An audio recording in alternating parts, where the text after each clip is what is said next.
Welcome to The Last Breakfast. Please enjoy the video. You'll start by confirming your iPhone model and iOS version so you know supported bands. Open Settings and tap Personal Hotspot. Once there, make sure Wi-Fi is enabled on the iPhone so it can broadcast.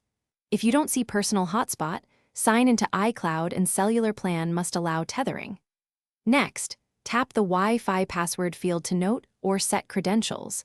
This prepares clients to reconnect when you change the band.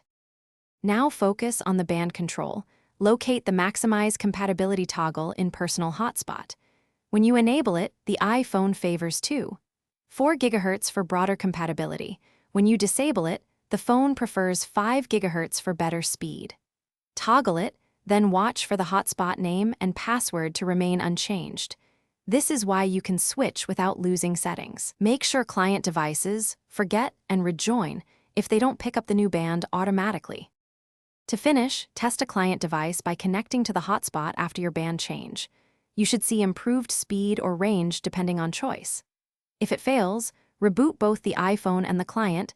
This clears radio state and often fixes band negotiation.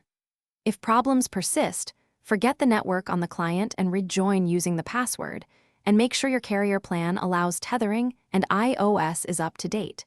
That resolves most edge cases. Thanks for watching. If this was helpful, leave a like and consider subscribing. See you next time.